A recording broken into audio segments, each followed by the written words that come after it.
Some leaders rule for decades, right? They completely shape the course of history. But what about a king whose entire reign could be measured in just a single week? Yeah, let's dive into one of the most just astonishingly short reigns in the entire historical record.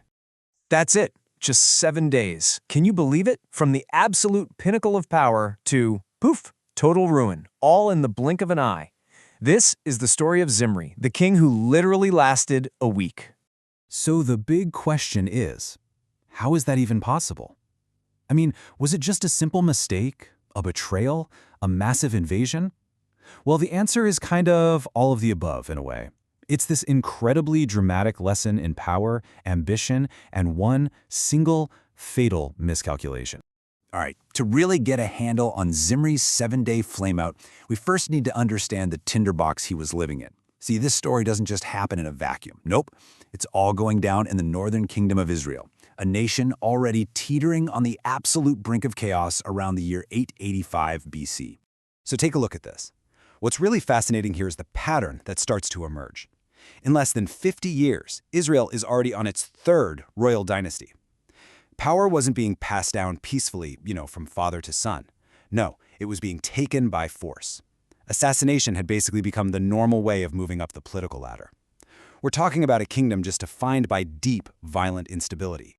And that brings us to the king who's actually on the throne at this time, a guy named Elah.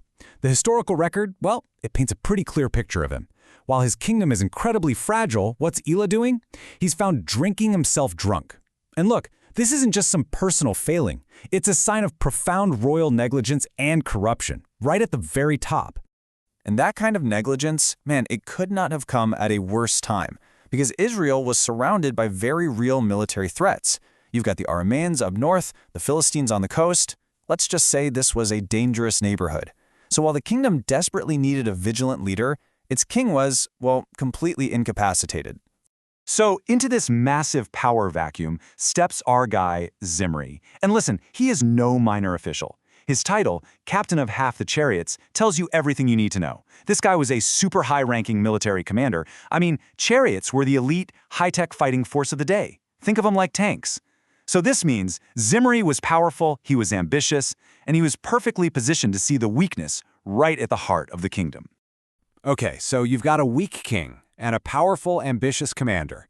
The stage is definitely set. Let's dig into how this all explodes into Zimri's swift, brutal, and, as we'll see, ultimately flawed plan to seize the throne for himself. The coup itself, it began with just shocking ease. Zimri didn't need to fight some grand battle or lay a long siege. Nope, he simply walked into the house where King Elah was passed out drunk and assassinated him. Just like that. The first step of his plan was complete. But, just killing the king wasn't enough. Not by a long shot. To really secure a throne in the ancient world, you had to eliminate every single potential rival. And Zimri acted with absolutely ruthless efficiency. He killed the entire royal family. We're talking every male heir, their friends, their extended family, anyone who could possibly lay claim to that throne was gone. Now, it's interesting. The source material does add a theological layer here. It notes that this whole bloody purge actually fulfilled a prophecy against the previous dynasty. But let's be super clear about this. The text presents Zimri as a man driven by pure, raw ambition, not some sense of divine justice. You could say he was an instrument of this prophecy, but definitely not its righteous agent. So think about it. Zimri has the palace. He has the capital city. The entire royal family is gone. He should be totally secure, right? Well, he made one colossal, fatal miscalculation. He completely forgot about the one group that held the real power in Israel. And this, right here, is Zimri's fatal flaw. He staged his coup while the entire Israelite army was away from home, laying siege to the Philistine city of Gibbethon. So he controlled the political center, sure, but he had absolutely zero control over the military. And the army's reaction? Oh, it was immediate, and it was decisive. As soon as the news of the coup reached the front lines, the soldiers didn't just accept their new king. No way.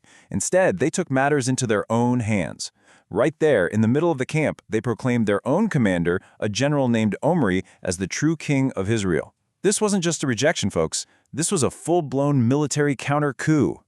And this sets up this incredibly tense standoff. You can see it right here. On one side, you have Zimri. He controls the palace walls, but that's about it. His power is basically a hollow shell. Then, on the other hand, you've got Omri. He commands the loyalty of every single soldier, every chariot, every sword. All the real strength of the kingdom was with him, and it was marching right for the capital. So at this point, the game was up. I mean, a king with no army versus an army with its own king, there was only one way this was ever going to end. Let's get to the dramatic conclusion of Zimri's very short 7-day reign. And it all happened so incredibly fast. Omri didn't waste a second. He lifted the siege at Gibbethon, marched his army straight to the capital city of Tirzah, and just took it. Zimri's control of the city, it collapsed almost instantly. Trapped, with absolutely no way out, Zimri made his final move. He barricaded himself in the strongest part of the royal palace, the citadel, and he set it on fire, choosing to die in the inferno. It's such a powerfully symbolic end, isn't it? The man who seized a royal house by force died by destroying it and himself in its flames. And this really just drives home the whole lesson of the story. Just look at the contrast here. Zimri's reign is this tiny little blip, 7 days. But Omri, the guy with the army's backing, he founded a dynasty that would rule for 44 years and become one of the most powerful in all of Israel's history. I mean, the Assyrians would later refer to the entire kingdom of Israel as the House of Omri. That's how influential he became. So what was the final verdict on Zimri? Well, according to the source, even in his 7 days, he was judged for continuing the state-sponsored idolatry, what's called the sins of Jeroboam, that was set up by the kingdom's very first ruler. The message is crystal clear. Even the shortest, most chaotic reign still carries historical and moral weight. It's a truly incredible story, isn't it? And it leaves us with this question that just echoes through history. What does this 3,000-year-old story really reveal about the fragility of power when it's built on ambition alone with no real foundation of support? Think about it. Zimri had the crown for a week, but he never ever truly had the kingdom.